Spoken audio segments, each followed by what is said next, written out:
হযরত ওমর ফারুক রাদিয়াল্লাহু তাআলা আনহু যখন খলিফা কোন জায়গায় যাচ্ছিলেন, মরুভূমির উপর দিয়ে হাঁটছিলেন, প্রচুর রোদ এবং গরম, ওনার পিপাসায় ওনার বুকটা ছটফট করতেছে। একটু পানি যদি পাইতাম, খাইয়া একটু মনটা শান্ত করতাম, বুকটা ঠান্ডা করতাম। চলতে চলতে এক পর্যায়ে এক রাখালের দেখা পাইল। রাখালকে ডাক দিয়ে বলল, রাখাল রে, আমি মুসাফির, তোমার এই বকরির পালের মধ্যে, ছাগলের পালের মধ্যে দুধালো কোনো ছাগল বা বকরি আছে কিনা? থাকলে দাও, আমি তো মুসাফির, আমার পিপাসা লাগছে, আমি একটু দুধ দোহন করিয়া পান কইরা পিপাসাটা নিবারণ করতাম। আমার ভাইয়েরা লক্ষ্য করেন, এই রাখালের মধ্যে কি পরিমাণ আমানতদারি।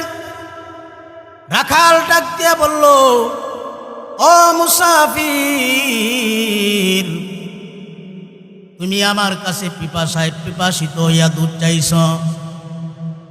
সত্যি কথা বলতে আমার এই ছাগলের পালের মধ্যে একটা নয়, দুইটা নয়, অনেকগুলো দুধালো ছাগল আছে, দুধালো বকরি আছে। তুমি মুসাফির, আমার কাছে তুমি পান করার জন্য দুধ চাইছ। তোমাকে একটু দুধ পান করাইয়া তোমার পিপাসা নিবারণ করতে পারলে আমি মনে শান্তি পাইতাম। কিন্তু মুসাফির, এই যে বকরিগুলো দেখতেছ, এই বকরিগুলোর মালিক আমি রাখাল না। এই বকরিগুলোর মালিক তো আমার মনিব। আমার মনিব আমাকে রাখালি করার জন্য রাখছে। এই বকরি থেকে আমি আমার মনিবের অনুমতি ব্যতীত এক ফোঁটাও দুধ দিতে পারি না। আমার মনিব আমার কাছে এই বকরির পালগুলো আমানত হিসাবে দিছে, আমি আমার মনিবের আমানতের খেয়ানত করতে পারি না।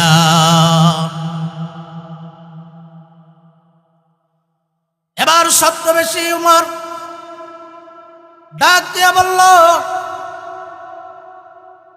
হে মুসা, হে রাখাল, আমি মুসাফির হলে কি হবে?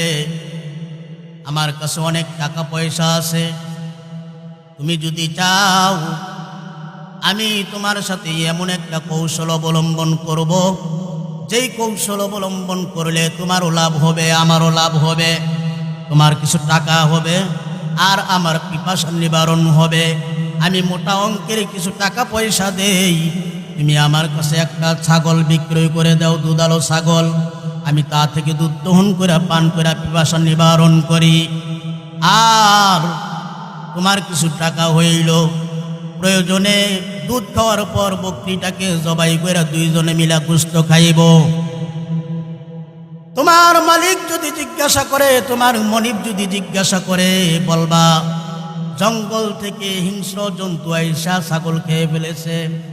এই কথা শোনার পর রাখালের চোখ গরম হয়ে গেল। ডাক দিয়া বলল, ইয়া হাযা ফাআইনাল্লাহ। হে মুসাফির, তুমি যে বললা এই কৌশল অবলম্বন করার জন্য, আমার মালিক দেখবে না, কিন্তু আমার মনিবেরও মনিব যিনি, আমার মনিবেরও মনিব যিনি, যেই আল্লাহ, সেই আল্লাহকে তুমি কোথায় রাখলা?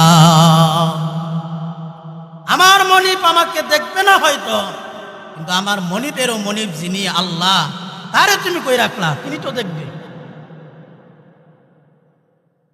ছদ্মবেশী ওমর, মুসাফির ওমর যখন দেখলো রাখালের মধ্যে আল্লাহর ভয় আছে, আমানতদারি আছে, এইবার সুযোগ বুঝে বলে ফেললেন, ও রাখাল ভাই, তোমার মধ্যে যেই আমানতদারি আছে, তোমার মধ্যে যেই আল্লাহর ভয় আছে, তাকওয়া আছে, এই খবর যদি মদিনাবাসী জানতো, তাহলে ওমরকে খলিফা না বানায়া তোমাকে খলিফা বানাইতো।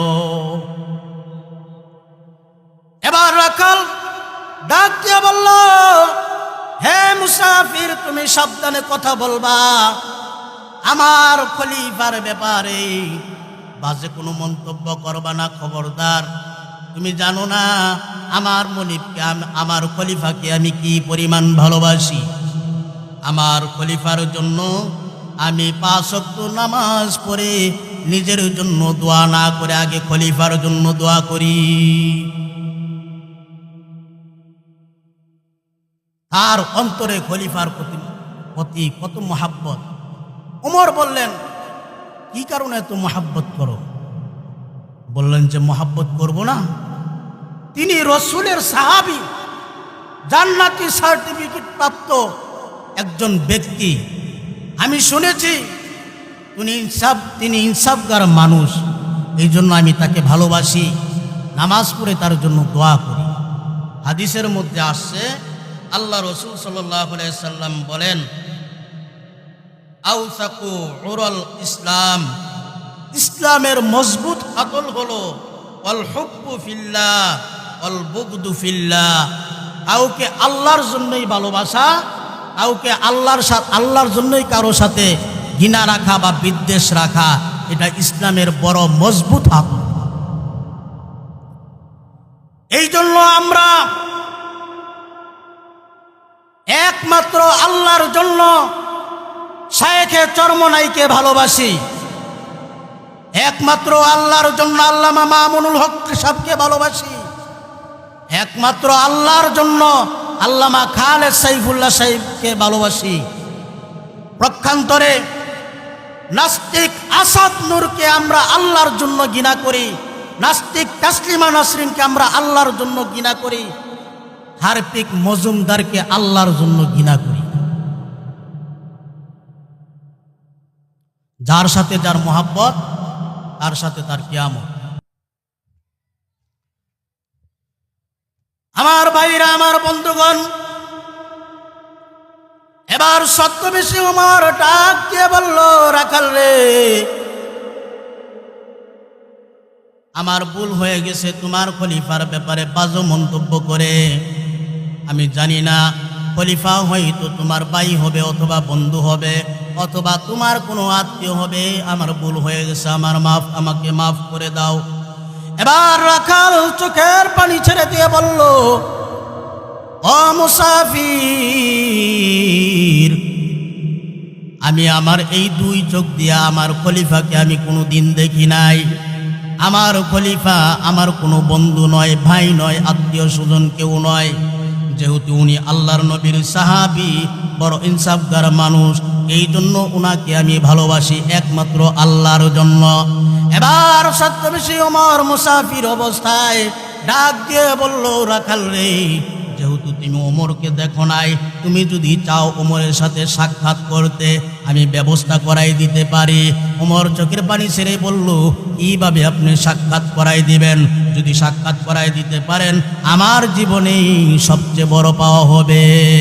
মুসাফির ওমর রাদিয়াল্লাহু তাআলা আনহু ডাক দিয়ে বললেন, আগামীকালকে সকাল 10টার সময় অমুক জায়গায় থাকবে একজন লোক, আইসা তোমাকে নিয়ে যাইবে। রাখাল নির্দিষ্ট সময়ে নির্দিষ্ট জায়গায় উপস্থিত হয়ে গেলেন। একজন লোক আইসা খলিফার দরবারে নিয়ে গেলেন। খলিফার রাজ দরবারে যখন রাখাল ঢুকতেছে, তাকায়া দেখে গতকালকে যেই লোকটাকে দুধ দেয় নাই, সেই লোকটাই আজকে সিংহাসনে বসা। রাখাল চিন্তায় পড়ে গেছে, সর্বনাশ, এই খলিফা মদিনার, আমার কাছে দুধ চাইছিল, আমি দেই নাই।